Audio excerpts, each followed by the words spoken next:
오늘 예배에 참여하신 성도님들 주님의 이름으로 축복합니다. 우리 성탄절 감사 예배를 드리기 전에 우리 가족들에게 또 영상을 신청하고 있는 우리 모든 분들에게 우리 메리 크리스마스라는 우리 성탄의 인사를 함께 나누도록 하겠습니다. 메리 크리스마스 함께 인사하겠습니다. 메리 크리스마스, 메리 크리스마스. 예배 자리에 함께하지 못하지만 사랑하는 성도님들 성탄의 기쁨이 늘 함께하기를 주님의 이름으로 축복합니다.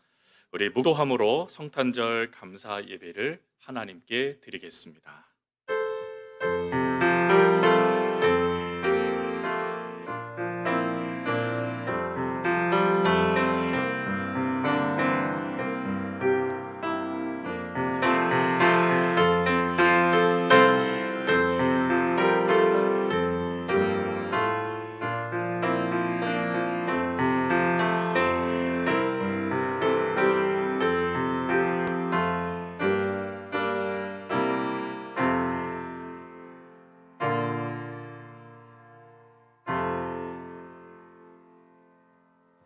오늘 다윗의 동네에 너희를 위하여 구주가 나셨으니 곧 그리스도 주시니라. 너희가 가서 강보에 쌓여 구위에 누워있는 아기를 보리니 이것이 너희에게 표적이니라. 호련히 수많은 천군이 천사들과 함께 하나님을 찬송하여 이르되 지극히 높은 곳에서는 하나님께 영광이요 땅에서는 하나님이 기뻐하신 사람들 중에 평화로다. 아멘. 성탄의 찬송 122장 함께 찬송하겠습니다.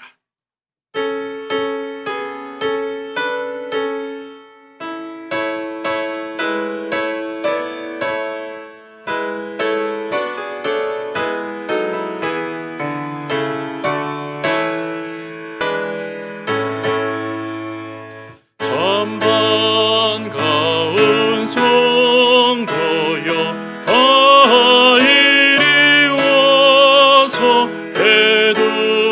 베들레헴 성 안에 가봅시다. 저 고요에 누이신 아기를 보고 엎드려 절하세 엎드려 절하세 엎드려 절하세 구주 나셨네.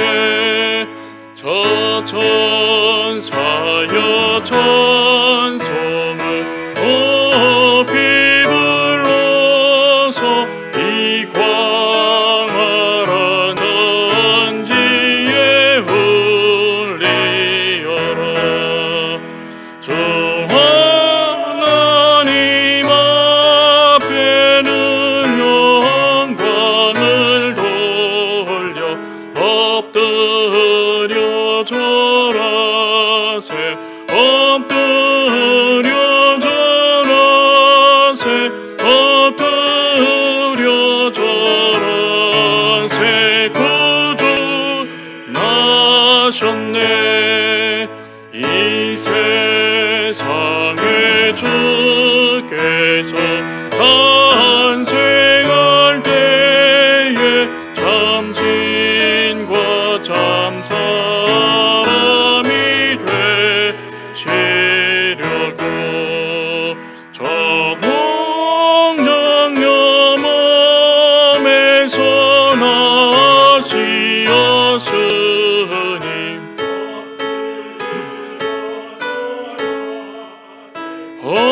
엎드려 절하세 엎드려 절하세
사도신경으로 우리의 신앙을 고백하겠습니다.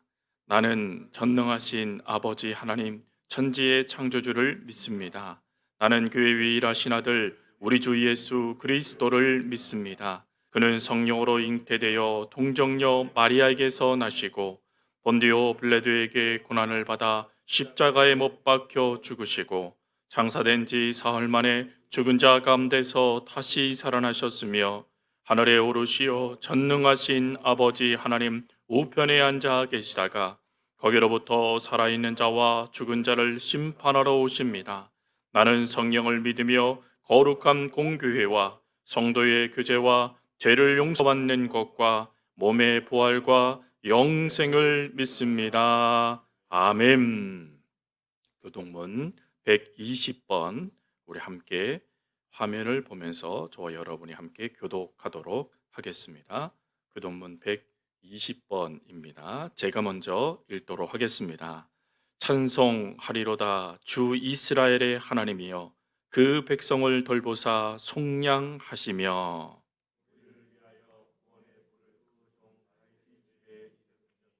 이것은 주께서 예로부터 거룩한 선지자의 입으로 말씀하신 바와 같이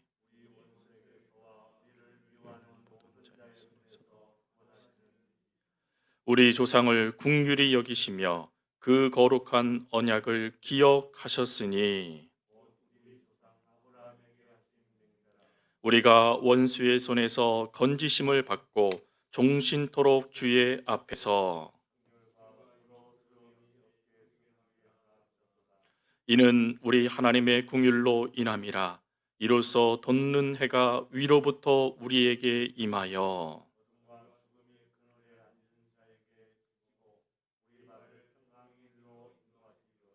그러므로 주께서 친히 징조를 너희에게 주실 것이라. 보라, 처녀가 잉태하여 아들을 낳을 것이요 그의 이름을 임마누엘이라 하리라. 아멘. 하나님께 봉헌하겠습니다. 봉헌할 때 우리 강영수 집사님 나오셔서 하나님께 찬양으로 영광 돌리시겠습니다.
깊은 노래를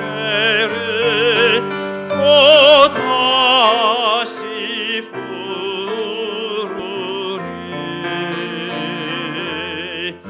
온 세상 사는 사람들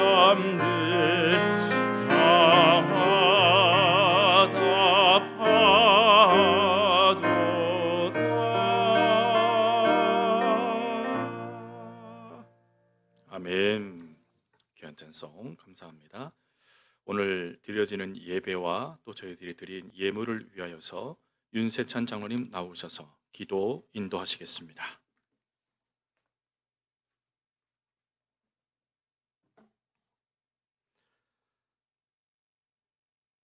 인류의 역사를 주관하시며 우리와 늘 함께 하시는 임마누엘의 하나님 은혜에 감사드립니다.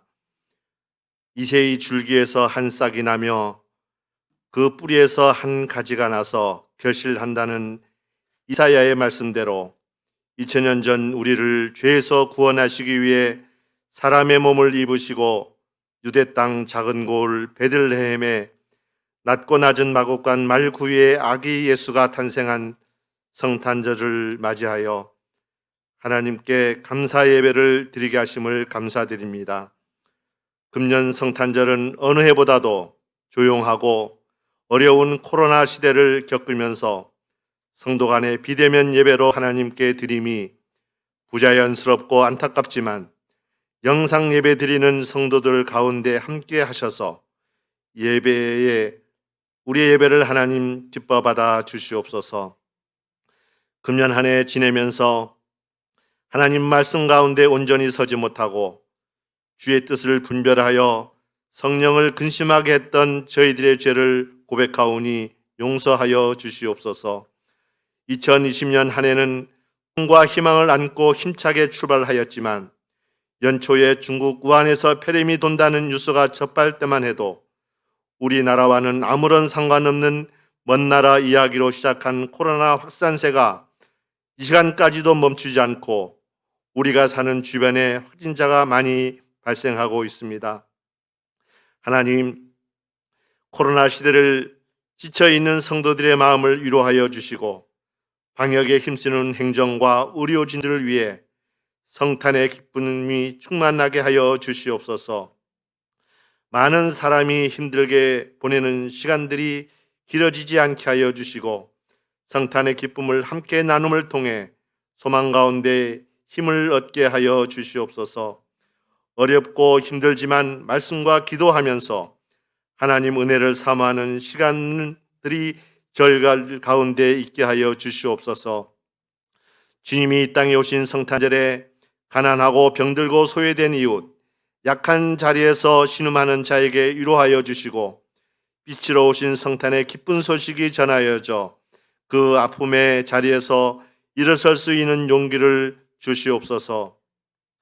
지극히 높은 곳에서는 하나님께 영광이요 땅에서는 하나님이 기뻐하신 사람들 중에 평화로다라는 말씀에 의지하오니 한국 교회의 하나됨과 코로나 시대의 어려움 속에서 벗어나게 하여 주시옵소서. 영적 지도자들이 깨어있게 하시고 지역사회와 함께하는 어둠을 밝히는 건강한 교회로 거듭 태어나게 하여 주시옵소서. 대한민국의 국민들은 많이 지쳐가고 힘들어하고 있습니다. 예상치도 또한 준비도 없는 코로나 시대를 만나 어려움을 겪는 국민들에게 성탄의 기쁜 소식이 전하여지게 하여 주시옵소서. 하루속히 백신 확보가 조속히 이루어져 국민이 안정된 삶으로 복귀할 수 있도록 위종자들에게 지혜를 주시옵소서. 정치적으로 정의와 공의, 공정의 법이 원칙이 바로 세워져서 법 앞에 평등한 나라가 이 땅 가운데 세워지게 하여 주시고 평화의 왕으로 오신 성탄의 기쁜 소식이 온 나라 가운데 충만하게 하여 주시옵소서. 또한 제주 땅의 제2공항 문제가 속히 해결되어지게 하시고 양행정시가 균형 발전이 이루어져 도민의 삶이 행복지수가 높아지는 제주가 되게 하여 주시옵소서. 성탄 예배 가운데 말씀 전하실 주의 종을 붙들어 주시고 성령께서 도우셔서 선포되는 성탄 메시지를 통해 은혜 받는 시간이 되게 하여 주시옵소서. 예배 가운데 동방박사들이 드린 황금과 유황과 모략을 드린 마음으로 예물을 드려오니 받아주시고 쓰이는 곳곳마다 복음이 전하여지는 역사가 있게 하여 주시옵소서. 드린 손길, 믿음과 기도의 역사와 헌신의 삶이 하늘에서 빛나게 하여 주시고 이 세상 사는 동안 가정과 사업, 삶을 지켜주셔서 드리고도 남음 믿는 역사가 있게 하여 주시옵소서. 이 모든 말씀 우리를 사랑하시는 거룩하신 예수님의 이름으로 기도하옵나이다. 아멘.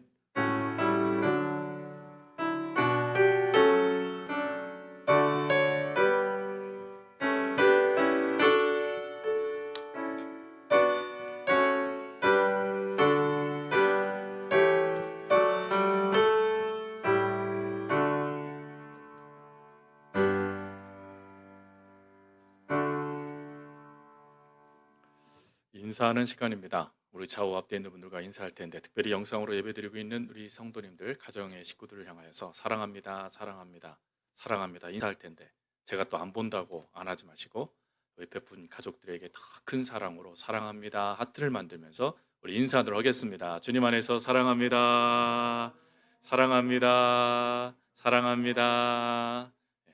오늘도 하나님의 사랑이 사랑하는 우리 서호 가족, 식구들, 가정들 머리 위에 넘쳐나기를 주님의 이름으로 축복합니다. 우리 교회 소식, 우리 주보를 참고해 주시고 또 화면을 참고해 주시기 바랍니다. 우리 송구영신 예배가 31일 목요일 저녁 11시에 드려지게 됩니다. 우리가 마지막 한 해를 주님의 은혜 가운데 마무리하고 또 새해를 맞이하는 귀한 시간이 되어 주시기를 부탁드립니다. 그 외의 광고들은 주보를 참고해 주시고 특별히 교회에서 달력과 함께 다양한 것들을 좀 준비를 하였습니다.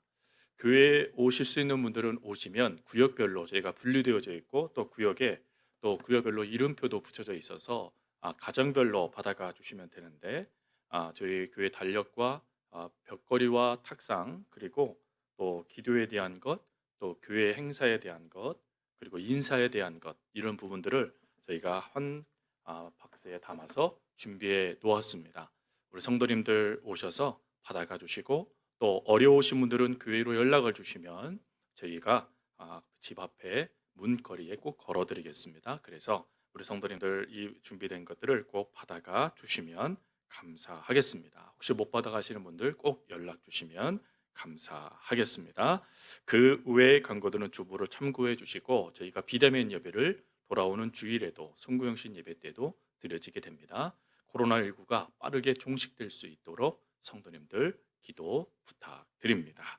자, 이제 우리 하나님의 말씀 우리 함께 보시도록 하겠습니다. 오늘 우리에게 허락하신 하나님의 말씀은 누가복음 19장 8절부터 10절까지 말씀입니다. 신약성경 128면입니다. 죄송합니다. 제가 잘못 말씀드렸습니다. 누가복음 1장 54절부터 55절까지 말씀입니다. 신약성경 88면입니다. 오늘 우리에게 허락하신 하나님의 말씀 누가복음 1장 54절부터 55절까지 말씀입니다.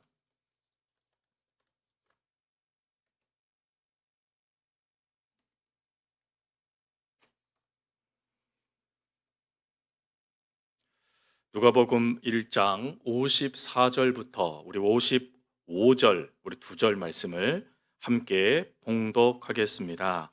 그 종 이스라엘을 도우사 긍휼히 여기시고 기억하시되 우리 조상에게 말씀하신 것과 같이 아브라함과 그 자손에게 영원히 하시리로다 하니라. 아멘.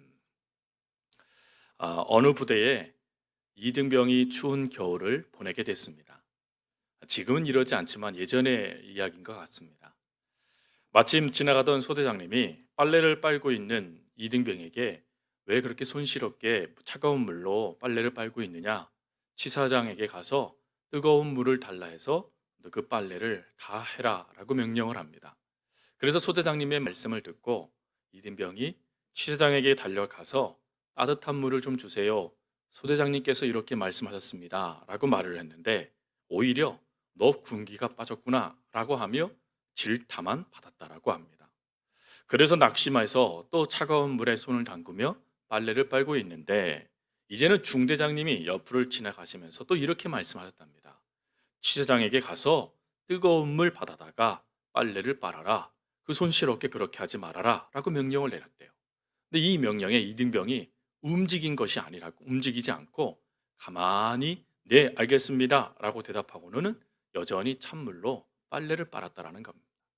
왜 그러냐면 또 가봤자 혼날 것을 알았기 때문에 이등병이 대답만 그렇게 하고는 움직이지 않았던 것이죠. 근데 그 모습을 보았던 행정보급관이 이 이등병에게 이렇게 또 얘기했습니다. 내가 손을 좀 씻어야 되니까 뜨거운 물 좀 받아가지고 와.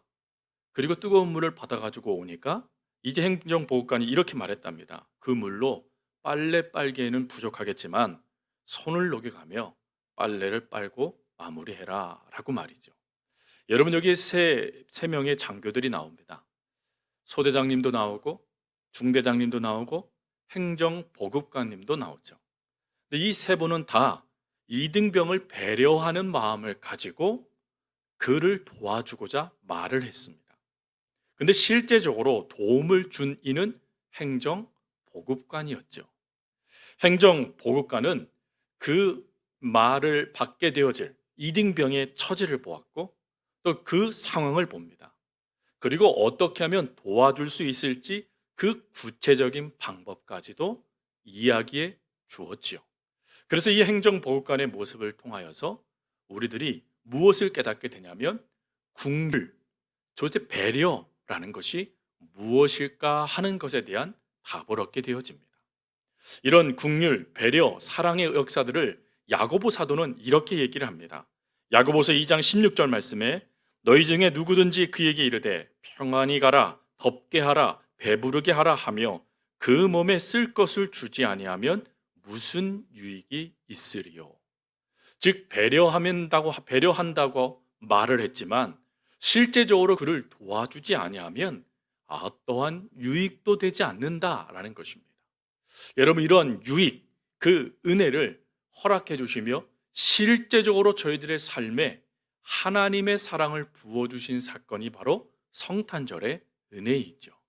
이런 성탄절의 은혜에 오늘 우리들이 함께 살펴보고 있는 본문의 말씀은 마리아의 찬가라고 불리는 귀한 노랫말입니다.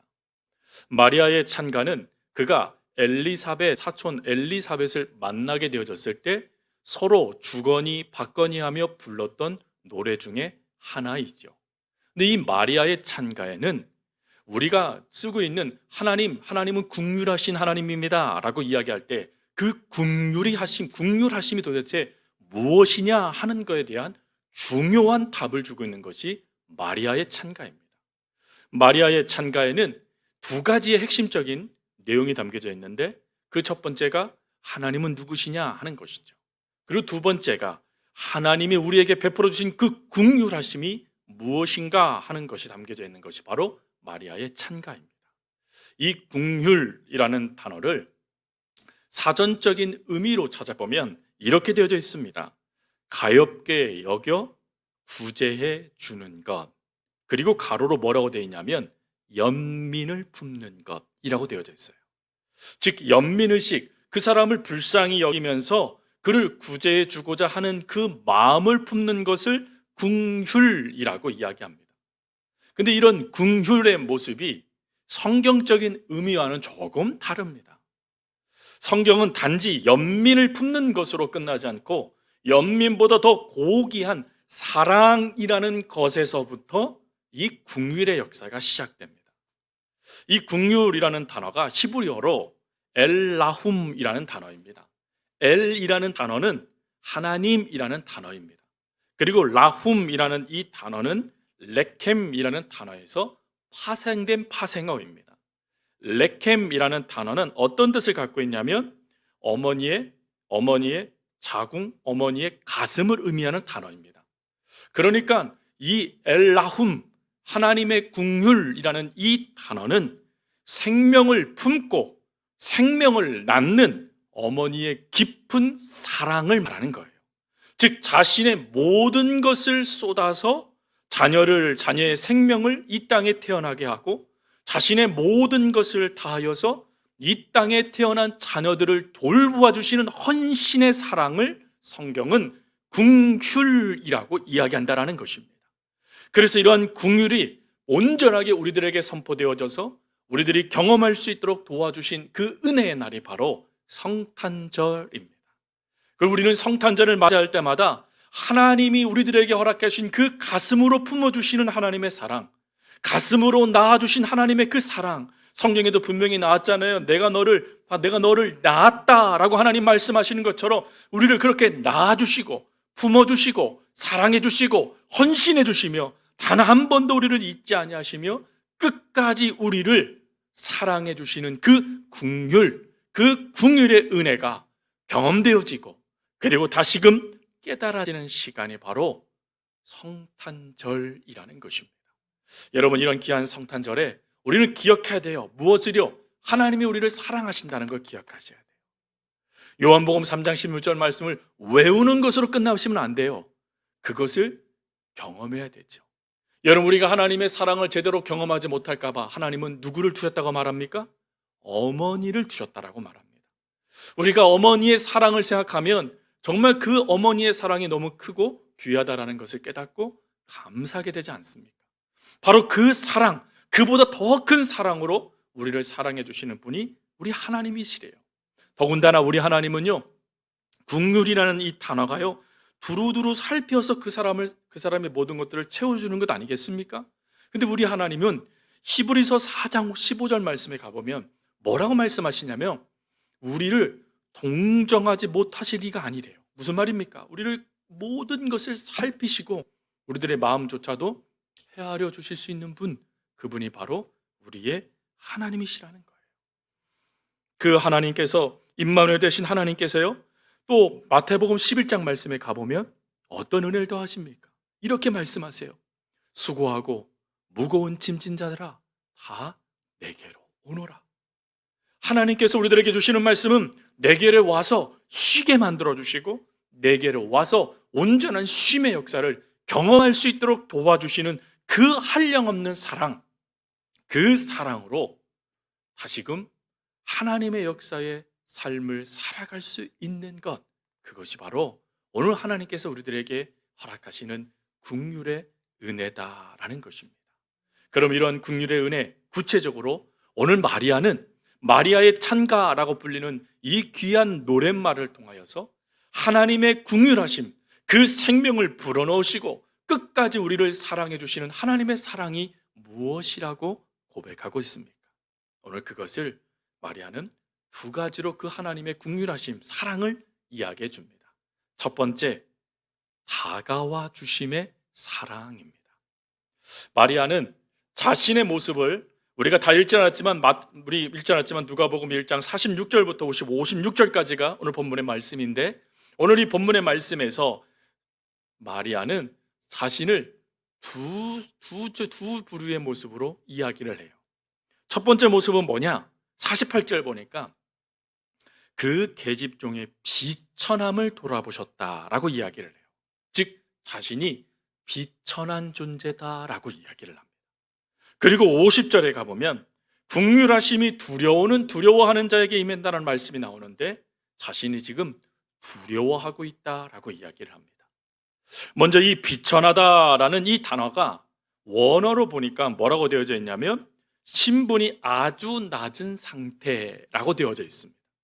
신분이 아주 낮다라는 이것을 통하여 우리가 뭘 깨닫게 되냐면 마리아는 단지 자신의 마음이 비천하다라고 말한 게 아니라 자신의 신분, 사회적인 위치가 어떠한 존재인지를 이야기하는 거예요. 즉 다른 사람에게 뚜렷하게 내세울 것 없는 그런 존재인 나에게라는 의미를 갖고 있는 말씀이 있죠.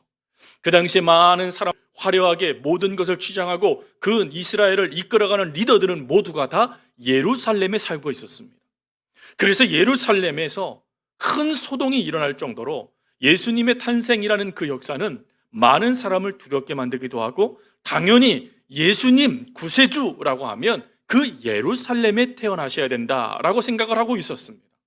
근데 예루살렘이 아닌 마리아가 살고 있는 곳이 어디였냐면 나사렛이었습니다. 여러분, 나사렛 그러면 즉시 떠오르는 예수님에 대한 평가가 하나가 있죠. 그 평가가 무엇입니까? 나사렛에서 무슨 선한 것이 날 수 있겠느냐라고 말하며 나사렛을 향한 비난, 사회적인 편견이 섞여져 있는 말입니다. 그래서 예수님을 깎아내리려고 뭐라고 예수님을 칭했습니까? 나사렛 예수라고 칭하지 않았습니까? 그러니까 이 나사렛은 예루살렘과 비교해 보면 멸시받는 곳, 소외된 사람들이 모여 사는 곳, 잊혀진 사람들이 사는 곳이 바로 나사렛이라는 동네였다라는 것입니다. 근데 그 동네에 살고 있는 자신에게 찾아오신 예수님, 사회적인 편견과 사회적인 무시 속에 철저하게 열등감 가운데 사로잡혀 있는 이 소녀에게 우리 주님이 찾아오신 것이죠. 그리고 두 번째는 두려워하다라는 단어입니다.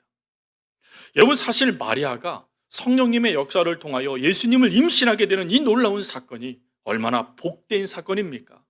엘리사벳도 마리아를 보면서 뭐라고 말합니까? 여인 중에 복되다라고 말하면서 정말 메시아를 잉태한 마리아가 얼마나 귀한 존재인지를 엘리사벳이 이야기하지 않습니까? 그 정도로 이 놀라운 사건은 하나님의 은혜가 이제 실제가 되어 모든 이들을 구원하고자 하시는 하나님의 역사가 이제 시작되었다라는 놀라운 축복의 말씀입니다.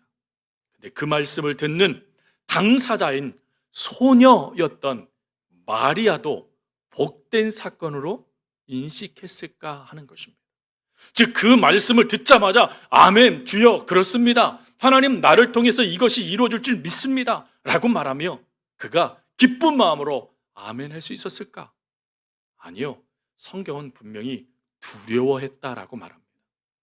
여기서 이 두려워했다라는 이것은 그가 살고 있는 사회를 살펴보고 또 그가 겪게 될 그 다음에 현실을 바라보면 쉽게 이해가 됩니다.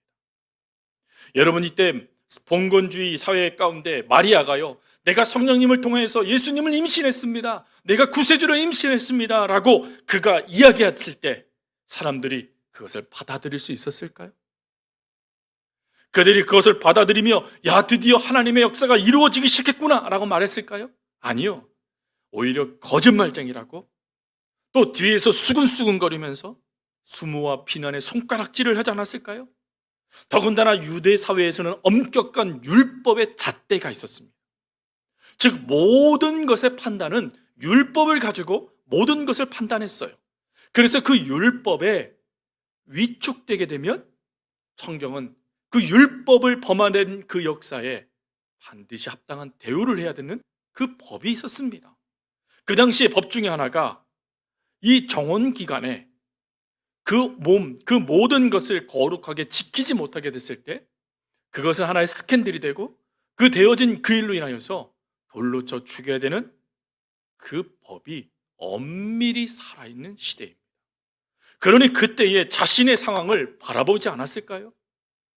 자신이 아무리 하나님의 은혜를 입었다라고 성령님의 역사를 통하여 잉태하게 됐다라고 메시아를 낳게 됐다라고 이야기한들 사람들이 하나님의 말씀에 그렇게 나와 있으니 믿어야 됩니다라고 말했을까요? 심지어 예수님조차도요, 내가 바로 이다 라고 말을 했을 때 그 동네 사람들이 예수님을 죽이려고 달려들지 않았습니까? 그런데 하물며 마리아는 어떻게 했느냐 하는 것이죠. 그리고 자신이 설령 죽는다 치더라도 그 부모와 그 가정이 받아야 될 그 사회적인 그 편견, 사회적인 그 고통을 마리아는 현실적으로 직면하게 되는 것입니다. 그러니 다령이니 두려운 것이죠. 여러분, 이러한 두려움이 바로 마리아의 모습입니다. 오늘 우리들의 모습 가운데 말씀을 이미 알고 있기 때문에 야, 마리아가 참 복된 여인이구나 라고 고백하지만 현실적으로 이 마리아는 얼어붙을 수밖에 없는 그런 엄청난 말을 듣고 있는 것입니다. 여러분, 이렇게 모든 것이 중단되고 두려움과 비천함 가운데 모든 것이 결론되어져서 정말 하나님의 말씀에 제대로 반응하지 못하고 있는 마리아에게 하나님은 긍휼의 은혜를 더하세요. 그 긍휼의 은혜가 무엇입니까? 그 두려움과 비천함 가운데 떨고 있는 마리아에게 하나님께서 다가와 주신 겁니다. 다가와 주셨을 뿐만 아니라 그에게 뭐라고 말씀하시냐면 마리아야 무서워 말라 네가 하나님께 은혜를 입었다라고 말하며 그를 끌어안아 주셨다라는 것입니다. 이 다가와주다, 마리아가 고백한 다가와주다라는 이 단어가 봤더니요, 아버지가 자녀를 끌어안는 상황을 말하는 거예요. 그러니까 그 두려움 가운데 얼어붙어 있는 마리아에게 우리 천사가 다가와서 그를 끌어안았다라는 거예요. 여러분, 그를 끌어안았을 때 어떤 역사가 이루어졌을까요? 분명한 것은 마리아가 생각했던 신분적인 위치도 비참합니다.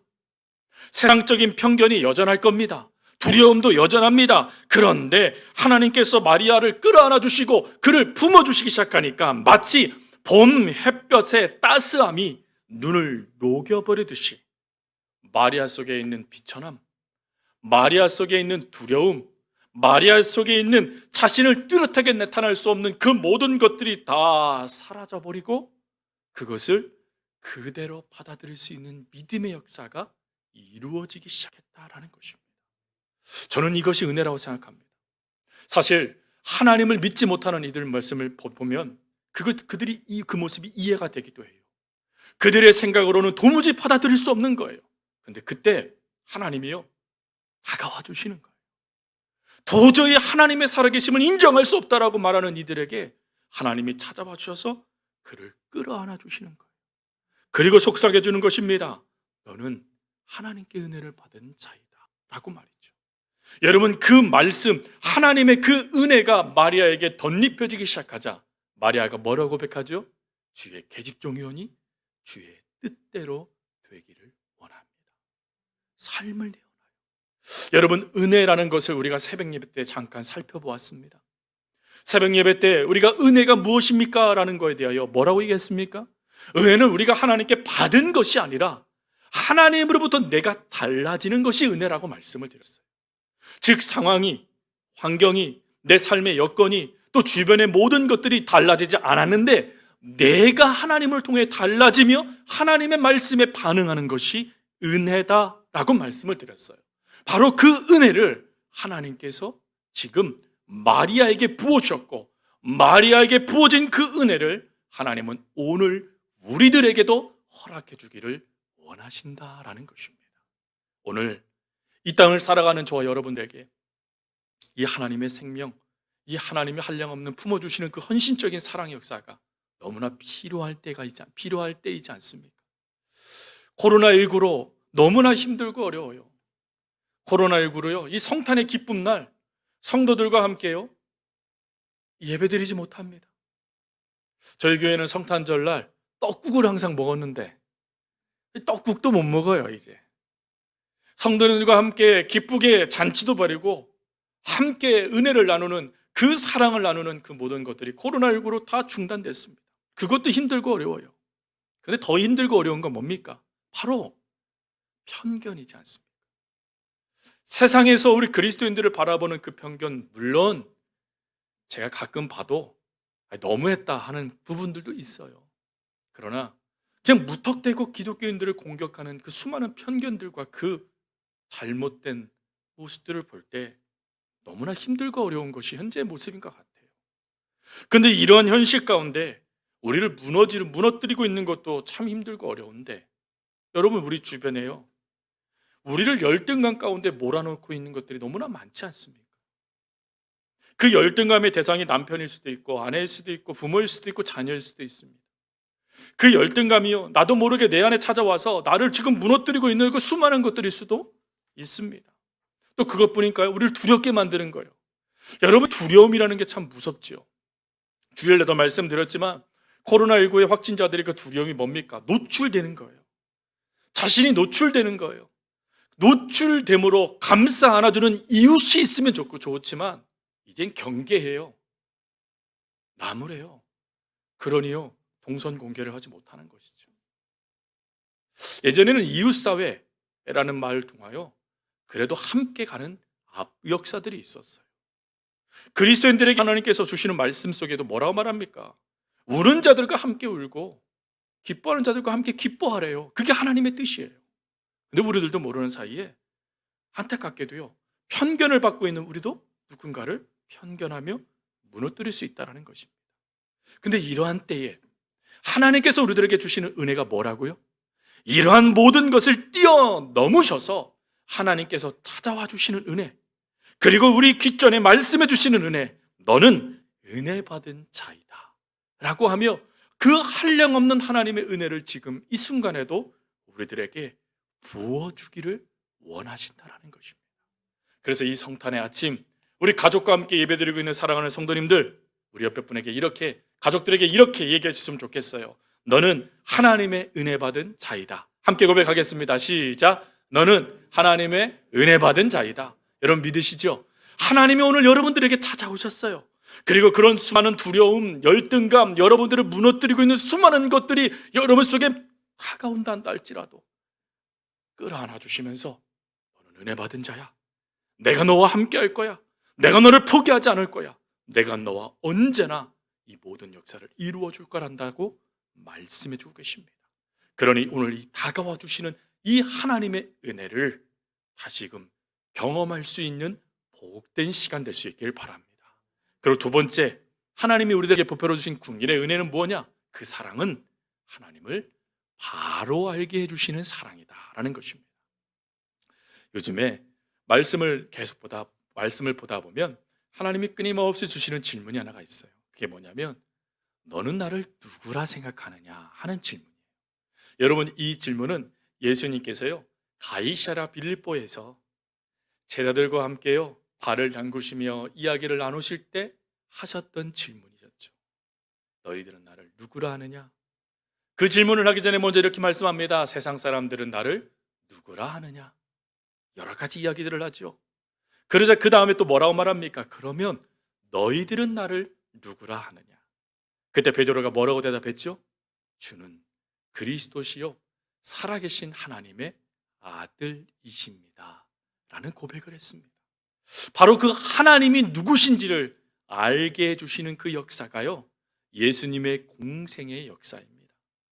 예수님의 공생의 역사를 한마디로 요약하면 예수님은 하나님이시다 하는 그것을 알려주신 역사가 바로 공생의 역사이죠.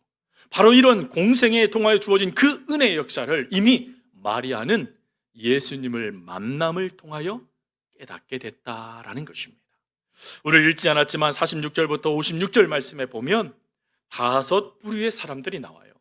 첫 번째 부류는 비천한 자들, 두 번째 부류는 줄이는 자들, 세 번째 부류는 교만한 자들, 네 번째 부류는 권세 있는 자들, 마지막 사람들은 부자들이라고 되어져 있어요. 근데 이 5 부류의 사람들이 또 2 부류로 나누어지게 됩니다.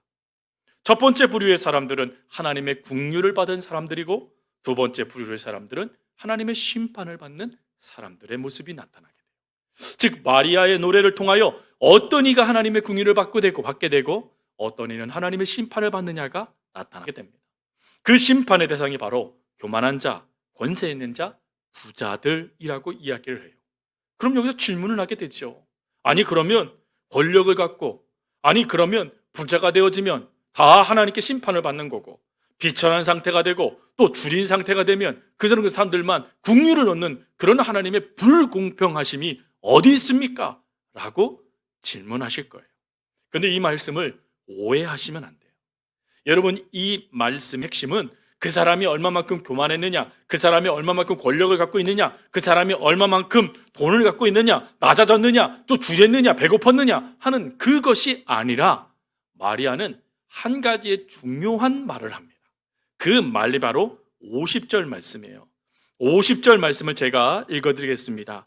긍휼하심이 두려워하는 자에게 대대로 이르는 도다. 아멘. 여러분, 여기에서 두려워하는 자라는 단어가 나옵니다. 여기서 이 두려워하다라는 이 단어가 바로 이 5 부류를 분류하는 기준이 됩니다. 그러면 여기서 두려워하다라는 것이 마치요 화장실에 예전에 어렸을 때 화장실에 혼자서 못 가는 그런 두려움, 무서움을 말하는 것입니까? 아니죠.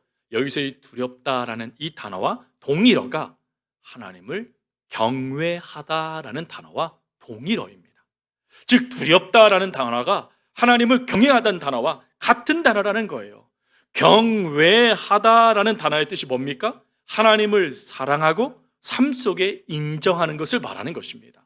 즉 삶 속에 늘 하나님과 동행하면서 그 하나님을 사랑하는 상태가 바로 경외하는 것이에요. 여러분, 마리아가 바로 그것을 깨달았다는 것이죠. 그 깨달음이 바로 다가와 주심의 은혜였어요. 그 깨달음 가운데 하나님이 누구신가에 대한 확증을 마리아가 또 얻게 되는데, 그 얻게 되는 역사가 바로 엘리사벳과의 만남의 모습이었어요. 엘리사벳을 만나자마자 엘리사벳이 말합니다. 내 태중의 아이가 기뻐 뛰놀다. 당신 속에 있는 그 아이를 보자마자 내 아이가 어쩔 줄 몰라 하고 있습니다 라고 말하며, 당신은 정말 여인 중에 여인입니다. 하나님이 정말 하나님께서 이 땅에 구원하실 메시아를 당신을 통하여 이끌어 주셨으니 당신은 여인들 중에, 어머니들 중에 어머니이십니다 라고 고백을 듣게 돼요. 이 고백을 통하여 마리아가 깨닫게 됩니다. 아, 하나님은 정말 하나님의 뜻을 나를 통해 이루어 가시는 분이시구나. 하나님은 예전에 약속하셨던 그 약속의 말씀을 반드시 이루어 주시는 분이시구나. 그리고 하나님은 여전히 나를 사랑해 주시는 분이시구나 하는 것을 깨닫게 되어집니다.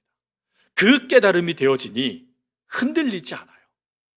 그 깨달음이 마리아에게 주어지니 이제 아멘하며 그 삶을 하나님 앞에 온전하게 되어지는 것이 바로 마리아가 깨달은 하나님을 향한 두려움이었습니다.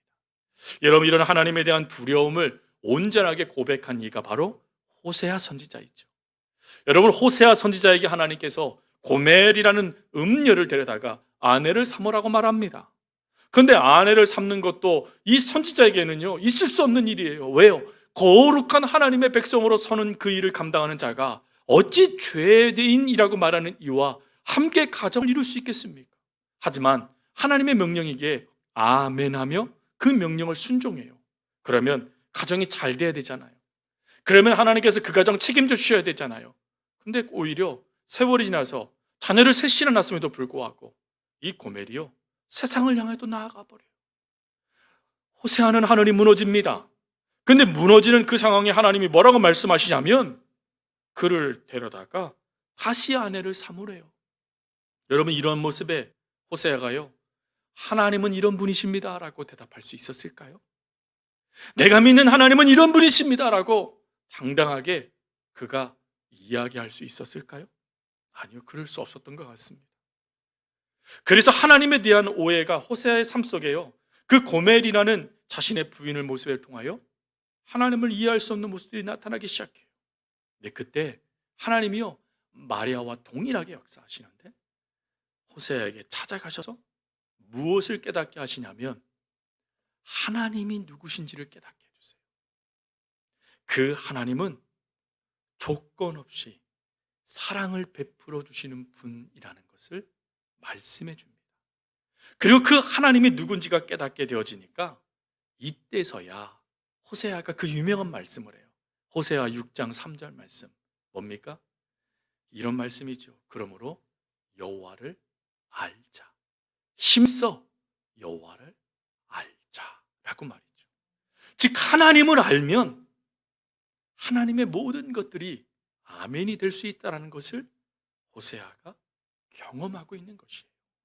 사랑하는 성도 여러분, 저와 여러분들이 이 복된 성탄절날 힘써 알아야 될 하나님은 누구이십니까? 이 성탄절에 하나님이 오늘 우리들에게 경험하기를 원하시는 하나님은 어떤 분이십니까? 아주 작은 어린 양 한 마리를 애타게 찾으시는 하나님 아니실까요?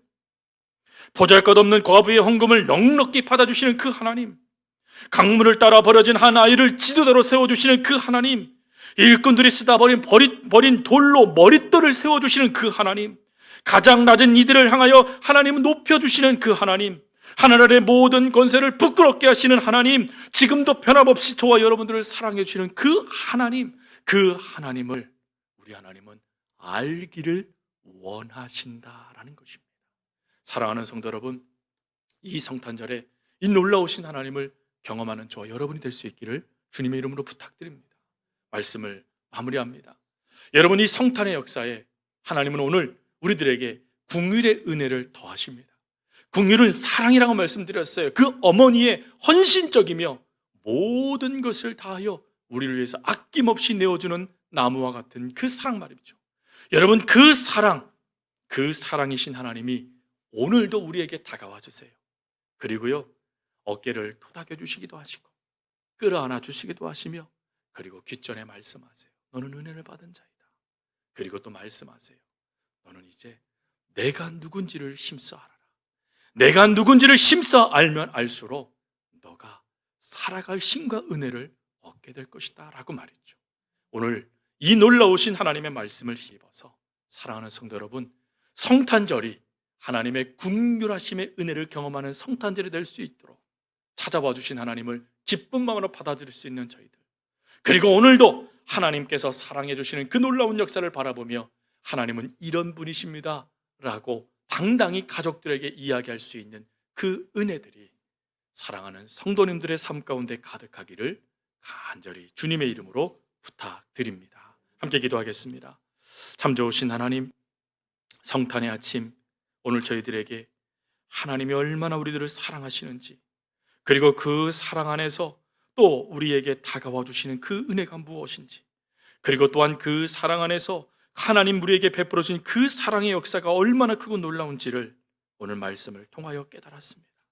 하나님, 이 은혜, 이 사랑, 저희들도 아버지 하나님 놓치지 않고 하루하루를 살아갈 수 있는 성탄의 역사들이 이루어지는 저희들 될 수 있도록 도와주시고, 그리고 무엇보다도 이 사랑을 하나님을 알지 못하는 수많은 사람들에게 전달해 줄 수 있는 하나님의 사람들 되게 하여 주옵소서.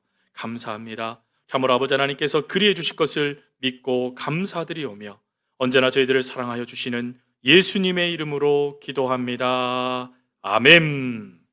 지금은 우리를 구원해 주신 예수님의 은혜와 하나님 아버지의 거룩하신 사랑과 날마다 우리로 승리케 하시는 성령님의 역사가 오늘 이 성탄의 아침 우리에게 다가와 주시는 하나님, 그리고 우리를 사랑하시되 차별 없이 끝까지 우리를 사랑해 주신다는 그 하나님을 믿는 주의 백성들 머리 위에와, 그리고 사랑하는 성도들의 가정 위에, 그리고 이 대한민국과 전 세계 위에 이제로부터 영원토록 함께 하옵시기를 간절히 축원하옵나이다. 아멘.